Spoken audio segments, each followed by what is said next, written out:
What is a really inappropriate question you would like an answer to? How much TP do you use? I realize it differs depending on what has come out, but I feel like I use a lot compared to others. Oddly, I have had this conversation before, and it depends on the brand for one thing. I lived in the US and I used 8 sheets. Do not ask me why I know this. Someone else in my house said they used 10. But while talking to some UK people they said they all used 4, 5, and we realized this is because TP in the UK is thick. LOL, even the off-brand shit is way better than the US. What height do wheelchair-bound people state in their passports? I have a standing table that I use to train my leg muscles as I do not use them a lot. Wheelchair. Obviously, when standing in it someone can measure me, and I use that height on my IDs. Before I did that I just guessed, and they accepted it. How do you train your legs? Is it kinda like you are raising and lowering yourself while supporting yourself 30% with legs, 70% with arms? Or is it different? It is like a school desk, but higher. There is a belt which lifts me up out of my chair and supports me against the desk part of the table, which lets me stand up straight without having to use my back to support me. That way it stretches my legs out completely, which I cannot do on my own. I also wear braces whilst standing so my calves get stretched even further. When you take a shit, do you sometimes accidentally cut it short and it feels like there is a bit left in there, but you just have not got the power to push it out?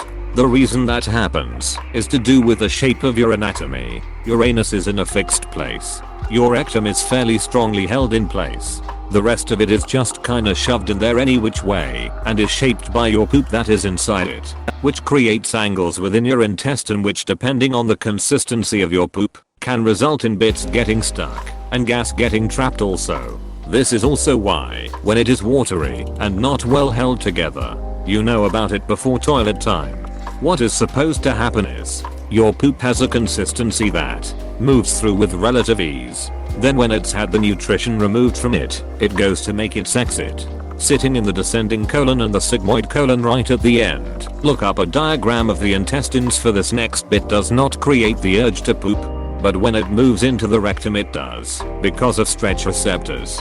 You do not actually push poop out. Once it is in the rectum, the elasticity and gravity are what move it. Sitting on the toilet and pushing is actually just relaxing the ring of anus muscle to open it, and it falls out more than is pushed out. You can strain a little more, which opens it wider and rhythmically flexes the various muscles around there to sort of jig it out, but there is no push poop muscle. Sometimes, as you are emptying your rectum, it turns out there was a Q above it. So when the light turns green, the stuff in the sigmoid colon and descending colon also decides to head for the exit. When a bit feels like it is stuck, what has gone wrong is 2 things. The first is the shape of your bowels has fallen in such a way as to create a weird angle somewhere near the end. The second is that your poop is sticky and has formed a longer length mass made up of breakable bits stuck together. Your rectum is full. You decide to poop. The sigmoid colon also decides to send its contents to head for the exit. Most of it makes it around the corner and falls out of the anus. But then the lights at the junction between the sigmoid colon and rectum turn red and the poop nugget gets stuck with its front end just past the stop line. It does not really want to be there, so it is honking its horn in frustration, and that is the uncomfortable feeling. You cannot push it out because there is no push muscle. You cannot pull it back in. You just ignore it until it stops honking. And now when the traffic lights go through their next cycle, now it is at the front of the queue. When multiple ladies go to the bathroom together, is there a code of conduct as to what can and cannot be discussed or done, like no deuces tour bus rules? There are actually fewer rules about what can be discussed in the bathroom than in public. Also, you will never find anyone more supportive, kind, encouraging, and selfless than drunk girls in a bathroom. We are talking total strangers here. They will hold your hair while you puke, tell you how much they love your outfit, how much they love you, that you are way too good for that asshole, etc. This, my ex-boyfriend, humiliated me in front of a huge group of his friends, and of course I went to the bathroom and cried. A girl in these little white booties stood there and talked to me for like 20 minutes and then wriggled under the door and hugged me, gave me her cell phone so I could call a ride, and literally helped me run out of the bar. I will never forget white booties girl. She really gave me faith that night. How variable is sexual stamina for most dudes? Unbelievably. It's honestly the most frustrating part about sex for me. I genuinely have no idea how long I'm going to last while going into it, though. I have found that pleasing the woman first has proven they care less how long I last when they are already finished. I know every woman is different, but averagely among my female friends and myself, a good 90% just want to duck and go to bed lol. 15-20 minute tops. Any longer and it just become repetitive and work. As for me, it's a huge turn on when my husband gets me off, then flips me over and ducks a nut into me in 30 seconds. I mean, I do not want that every time, but it is pretty hot to see him not be able to hold back. Yes, the lasting a long time thing is only an issue if you do not get her off first. I would much rather have an orgasm and then get ducked with a potential second orgasm. And after that there is absolutely no need for the guy to last 15+ minutes. The rule of ladies first just makes sense. I'm 100% serious. To any man who is worried about premature ejaculation, my personal experience is this: get me off first, and I do not mind in the least if you come in 2 minutes or something. Not a problem and nothing to be embarrassed about. YMMP, of course. This is a very specific one for me. I'm from Northern Ireland, and there was a conflict here called the Troubles. My question is to those who joined paramilitaries, both sides, loyalist and Republican. Why exactly did you join, and how you now feel about all the things you have done? I met a paramilitary loyalist once. He was doing a public talk in Chester Cathedral, UK. It was probably a decade ago, and we went as a school trip. It was interesting as heck, but I do not remember his name. He had served time for his crimes and turned to Christianity while he was inside. His father was shot by the IRA in front of him as a child, and he grew up angry and wanting revenge. So he joined a paramilitary group. He admitted to killing a fair few people via bombings and shootings. Did not look easy to talk about for him. Do you shave your pubic hair? Have you always, or is it something new? And if so, why? Almost all you see in porn is bare hooch, and even many of the moms at the pool seem to be bare down there. Granted, I'm out of the race now, but I only encountered one in my seemingly average sample size of partners, and I just am always curious about this. I did when younger, because I wore bathing suits more and had gym class and didn't want strangers and classmates seeing hair. But stubble tends to scratch against clothing and is uncomfortable to me. Plus you can get irritation and ingrown hairs. Now I just keep it shortish. I have always wondered if the people that wait for marriage to have sex think it was worth the hype. My wife did not at first. After we got hitched, she liked the intimacy, but did not really care for sex itself. Turns out she had never had an orgasm, not even on her own. It took a bit to figure out how to get it right, but I will never forget what she said. Wow, is that what it is like for you every time? Got a whole more enthusiastic after that. Does anyone feel better or care at all when they see a random YouTube comment saying generic positive shit like whoever reads this, you are special and amazing and I love you, or whatever? Like, I appreciate positive vibes, but positivity rings totally hollow for me in a shotgun approach. I'm always hesitant to ask because I do not want to come off as a grouch.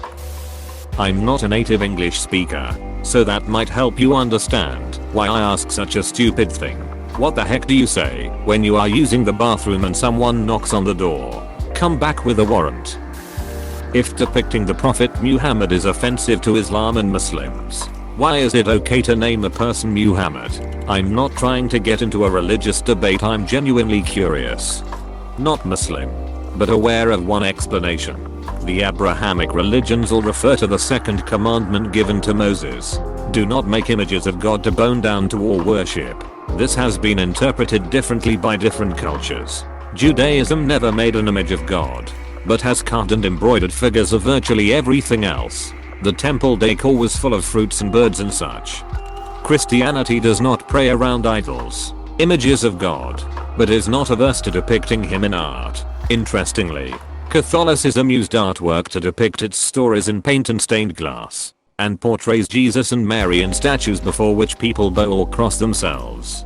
Protestants do not bow or gesture or pray to statues, specifically because they are idols. But then, Protestant groups arose when printed copies of the Bible became common enough to not need Bible stories depicted in places of worship. Islam, as well as I understand it, does not use artistic portrayals of God, of holy human figures, or even nature in its places of worship at all. Depicting holy figures in man-made art is considered disrespectful. I would welcome correction from any devout Muslim. This is what I have gleaned from a few acquaintances and my own observation. Arabic architecture is full of elaborate stone mosaics, tessellated tile work, and geometric art rich with mathematical precision. But the pomegranates and figs in Jewish temple curtains and Mary and white bearded God from Christian paintings and statues are completely missing from Islam. It is a very literal interpretation of do not make idols things to worship in front of. It is worth noting as well that how seriously the no images thing is taken has varied a lot throughout history. The Umayyads really did not care that much, and there is loads of art from that period depicting people and animals. The Abbasids took it much more seriously and had quite a lasting influence on art and architecture. Salafist and Wahhabist movements take it very seriously, and their growth in the last couple centuries has meant a swing back to a stricter interpretation of that rule in parts of the Islamic world. What's it like to kill someone, especially as a soldier in a war? If it changes you, how so? If it did not, how do that make you feel? It ducking sucks. Did not bother me much at first, but knocked me on my ass a few years later. Now every time a friend dies, I feel guilty for putting other people through the pain I'm seeing in my friends and family. I about lost it when a friend's 16-year-old son died. I saw how the family and friends were devastated and know that I caused something similar to happen. Question to all the men from a man. When you are taking a leak standing, do you take your balls out of your pants or do you leave them in? Personally, I do whichever option is more socially acceptable depending on which answer is the more popular one.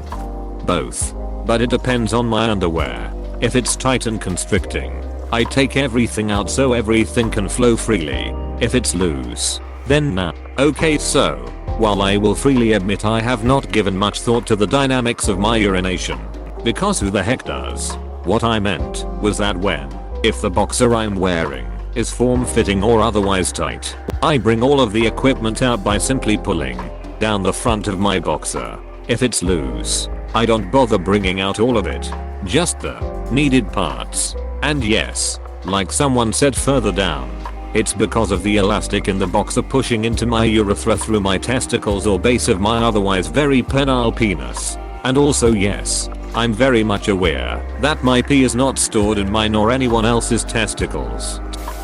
I do not know if it is exactly inappropriate, but I have been ashamed to say it basically. Anyways, how do you flirt? What even is it? Can you give me an example? This might seem like a stupid question, but to me, I have never ever attempted to flirt, but sometimes it seems like I'm flirting. I just don't ever realize it until after. I just don't get it, but I should sooner rather than later. There's a line between flirting and making a pass, and really confident people tend to dance around it. I once had a girl at a party sit real close and chat with me, and at one point she said, "Girl, you are pretty quiet. Cat got your tongue." Meo. Sorry, I'm not the best at party chat. Girl, you nervous? Where did the cat run off to? Me, hopefully not too far. Girl, did he run off to grab some condoms? I was floored by her boldness. Why is it so hard to get my butt clean?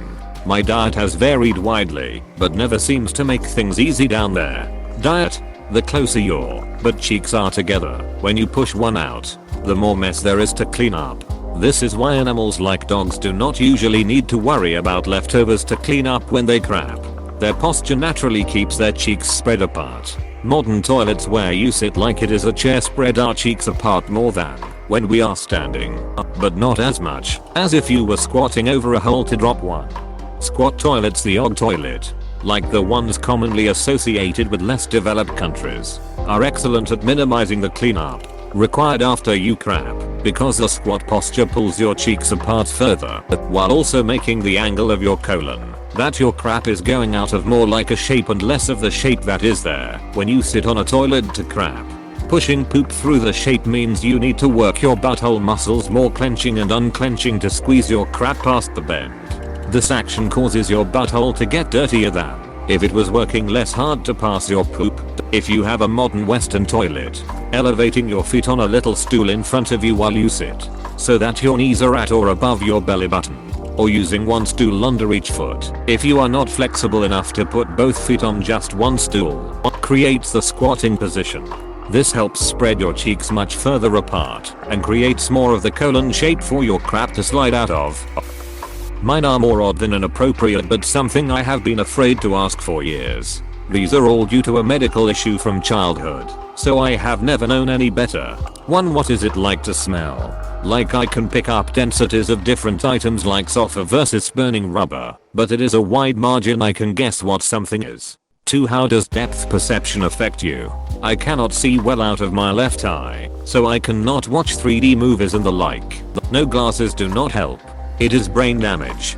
3. What do higher and lower frequencies of sound feel like? Even in high school I could not hear those high-pitched ringtones, and I cannot hear an engine knock on a car, if that gives you my limit. 4. Why do people think that, if they cannot see your handicap, that you must be messed up and not normal? I'm mentally 3 years slower than my body, and because of such people take it as immaturity and just hold everything I did as if I was in the right state of mind. All of these are due to brain damage. When I was less than a year old, I just felt uncomfortable asking these to people who know me. I just feel like I may be judged for it. 1. Smelling is very similar to tasting, but it's not a physical sensation in your nose, more like feeling air passing through and your brain filling in what the thing might taste like. It's the brain's best guess, and often it's wrong. Salt has no scent. Scented soaps don't taste like they smell, etc. 2. It massively improves the ability to discern distance between objects. This is useful both visually and in developing spatial body awareness. That is how your body moves through and interacts with the 3D world around it. This makes tossing, catching things, or using tools trivial. 3. Lower sounds feel like rumbling, growling, and higher sounds feel like tingling. Not exactly, because we are translating sounds to touch and something is lost in translation, but that's how I'd describe it. 4. Because you are seen as default human, unless there is a visual reason to think otherwise, and a default human is without handicap. Doesn't mean that's fair. It's not.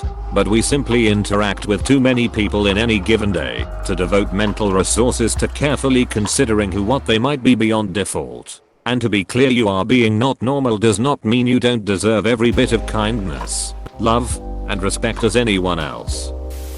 Thanks for watching. Consider subscribing for more videos.